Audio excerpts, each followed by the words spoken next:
Bonjour à tous, donc bienvenue pour cette 6e édition de Future of Finance. On va évidemment parler d'automatisation.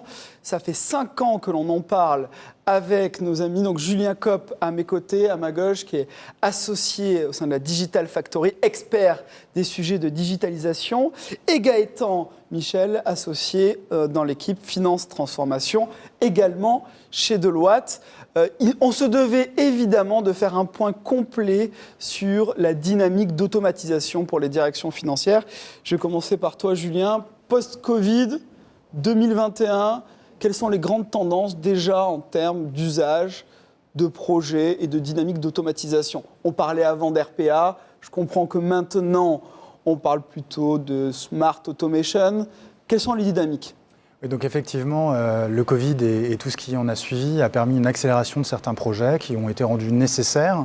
Et on a vu, grâce à l'automatisation intelligente, des cas d'usage qui ont été traités en mode tactique lors du confinement, notamment autour de mouvements de masse à réaliser dans les systèmes d'information et qui ont été rendus possibles grâce à ces robots. Mouvements de masse, tu peux préciser ? Typiquement, le chômage partiel dans certaines entreprises, le fait de notifier les systèmes d'information autour de tous ces sujets-là, en masse, a été réalisé par des robots. Vous avez des banques qui ont aussi gelé certaines opérations pour soutenir leurs clients, et ils ont fait ces opérations de masse grâce à de la robotique qui a été montée en quelques jours. Donc vous avez eu une opération un peu tactique au début de tous ces sujets-là, et qui globalement a montré qu'on pouvait aussi transformer ça sur des axes stratégiques. Ça a ouvert quelques portes et montré aussi à certains clients qui encore étaient un peu réticents des capacités de tous ces robots. Bon, du côté de l'offre, du côté du marché des éditeurs, quelle grande évolution on a assisté. Je disais au démarrage qu'on parlait de RPA, on parle de Smart Automation. Quelle tendance ? Effectivement, alors toujours la jonction du cognitif autour de ces robots qui sont de moins en moins procéduriers, mais qui sont capables d'interagir avec des systèmes, avec des documents non structurés, et grâce à l'intelligence artificielle, le cognitif, dériver ou prendre certaines décisions qui ne sont pas prédéfinies. Donc encore une fois, de plus en plus de cognitif dans ces robots grâce à l'offre des éditeurs. Ouais. Je pense aussi à une offre des éditeurs qui se robustisent en dehors de la robotique traditionnelle sur tout ce qui est process mining et task mining, donc en amont même de l'utilisation du robot. C'est l'utilisation de systèmes qui vont enregistrer l'activité de vos collaborateurs ou bien ce qui se passe dans les transactions et qui vont permettre de trouver des potentialités d'automatisation ou des endroits qu'on est capable d'optimiser. Génial, c'est le robot qui lui-même va identifier des process qui mériteraient d'être automatisé. C'est un système informatique plus qu'un robot. Tu aimes beaucoup les robots, mais c'est un système informatique qui va interagir finalement en amont du robot, mais qui va permettre à la fois de trouver des opportunités d'optimisation et puis par la suite, suite à la mise en œuvre du robot, de valider que les gains et les résultats ont été obtenus. Donc ça, c'est aussi intéressant à moyen terme. Il y a aussi l'avènement finalement du low-code chez ces éditeurs. Donc encore une fois, on est passé de l'automatisation pure au sujet de digitalisation au sens large. Et parfois, ces robots ont besoin d'interfaces avec vos utilisateurs. Et maintenant, les éditeurs mettent à disposition des outils qui permettent de créer ces interfaces très rapidement en lien avec les robots et changer finalement la manière dont les robots interagissent avec vos forces de travail en rendant ça beaucoup plus ergonomique, beaucoup plus efficace qu'il fut un temps. Donc ça, c'est aussi une des tendances. Ça signifie en d'autres termes que les directions financières reprennent un peu la main sur le cas d'usage pour pouvoir le configurer. On n'a plus besoin d'une armée d'intégrateurs ou de développeurs pour configurer les scénarios ? Alors, il reste de la technologie, il faut quand même des profils techniques dans les centres d'excellence qui fonctionnent bien.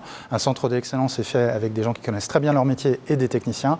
Et ça rejoint un des leviers aussi qu'on observe sur 2021-2022, qui est l'avènement aussi du cloud autour de ces robots. Et le cloud reste quand même un sujet qui reste technique à la base et qui demande donc les compétences de l'IT, mais qui met à disposition de nouveaux moyens d'héberger toutes ces plateformes-là, mais qui dépasse juste le sujet de l'hébergement. Aujourd'hui, vous pouvez aussi faire des automatisations qui restent dans le cloud. Donc, on ne descend plus sur le poste de travail avec la souris qui bouge toute seule. Alors, je caricature, je simplifie pour que nos amis nous comprennent. Effectivement, la RPA dite traditionnelle, depuis des dizaines d'années, elle fait beaucoup d'opérations au niveau du poste de travail. Et aujourd'hui, l'automatisation intelligente, c'est parfois de rester dans le cloud autour d'un déclencheur qui vient d'une de vos applications. Et cette automatisation ne redescendra pas sur le poste de travail. Et ça, c'est assez intéressant en termes de performance, de maintenabilité. Et donc ça, c'est aussi une des grandes tendances de ce qu'on voit sur le marché. Les éditeurs, avec certains nouveaux acteurs d'ailleurs, font très fort sur le cloud et vont continuer de le faire, au-delà de l'hébergement, mais aussi pour des opérations et des automatisations qui vont beaucoup plus vite et dans des volumes bien supérieurs. C'est intéressant ce que tu dis. Ce que je comprends entre les lignes, c'est qu'on arrête avec le modèle qu'on a pu entendre beaucoup de rustine, où lorsque la fenêtre changeait de couleur, le robot était perdu. Ça, c'était le modèle de RPA. Maintenant, on est directement dans le cloud, dans les applications. Et donc, l'automatisation se déroule de manière complètement transparente pour les utilisateurs, c'est ça? Alors, effectivement, le sujet de la reconnaissance d'image, il faut quand même garder en tête que ça a été le cas dans la RPA il y a longtemps. Ça ne reste pas la meilleure manière de travailler. On travaille plutôt avec des sélecteurs et des connecteurs technologiques. Mais pour autant, on restait au niveau du poste de travail. Maintenant, ce qui est intéressant, c'est que potentiellement, qu'on vienne d'un SAP, d'un Workday, de tous ces systèmes-là, on va se connecter directement aux instances cloud et on ne va pas en sortir. Et cette opération aussi, un des grands différenciateurs, c'est qu'elle va être réalisée beaucoup plus vite et beaucoup plus proche du critère de déclenchement. Vous avez un nouvel employé, il est déclaré dans votre système, tout de suite, il y a une recette d'automatisation qui est lancée et on n'attend pas un batch le soir ou le week-end ou une fois par mois, comme on pouvait le faire traditionnellement. Donc on a aussi un délai de réponse aux utilisateurs qui est amélioré grandement. Tu parlais des éditeurs, tu sous-entendais qu'il y avait des nouveaux acteurs qui faisaient très fort, tu peux nous les citer?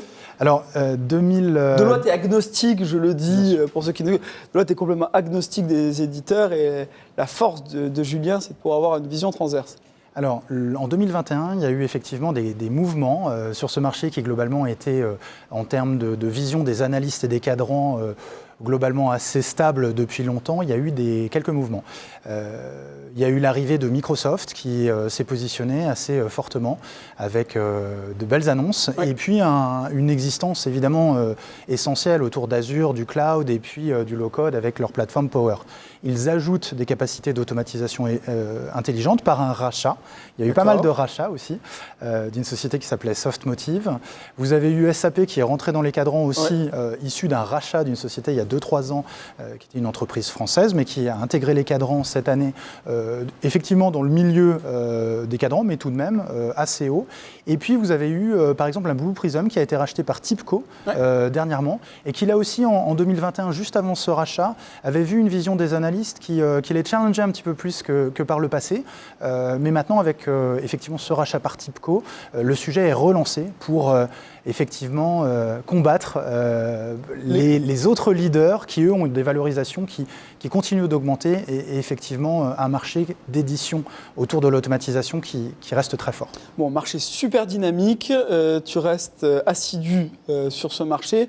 Gaëtan, on zoome avec toi sur les directions financières. On se partageait ensemble lors de nos échanges au sein de Future of Finance pas mal de déceptions. Quelle est ton observation, toi ? Oui, déception ou peut-être plutôt frustration. Ouais. Alors, il y a de très bonnes choses. On a vu plein de beaux projets avec Julien qui fonctionnent bien. Pas de sujet dessus. En revanche, on observe quand même un peu de frustration. Pourquoi ? De frustration qui se manifeste. Alors, je vais rentrer dans des exemples extrêmement concrets. Les robots sont en place, le go-live est là. Mais on sait très bien que quand on automatise un processus, le processus va bouger à 3, 6, 12 mois. Et une organisation qui n'a pas été mise en place en conséquence, va amener à décroître en fait la qualité de ce robot. J'en parle aussi, je regarde Julien. La qualité de ce robot, je caricature absolument pas, mais on a vu des systèmes robotiques dont la maintenance était assurée par 2 alternants. Non, ça ne peut pas fonctionner. Ou avec des structures offshore en Inde. Ton message, c'est de dire qu'on n'a pas mis les moyens en œuvre pour pouvoir assurer le succès ? Exactement. Il y a une question de moyens et une question d'efficacité de l'organisation. Dans mon exemple là, d'une structure qui serait offshore avec un time zone qui serait complexe et qui fonctionnerait en cycle en V parce que cette même structure, elle travaille aussi sur l'ERP de l'organisation, ça ne va pas marcher. Une structure adéquate, elle va être réactive, agile, parce que c'est l'essence même de la robotisation. Est-ce qu'il y a des cas d'usage qui n'ont particulièrement pas marché sur la finance ? Il y a eu des cas d'usage qui n'ont vraiment pas marché et qui ont fini par des exemples assez simples, oui, de robotique. Alors la robotique, pas celle qu'a décrite Julien, évidemment, la robotique d'avant, type Rustine, où on transportait des données, mais on sait que tous les systèmes évoluent. Et l'exemple le plus flagrant est quand même celui-ci, où ça évolue, mais derrière, on n'a rien.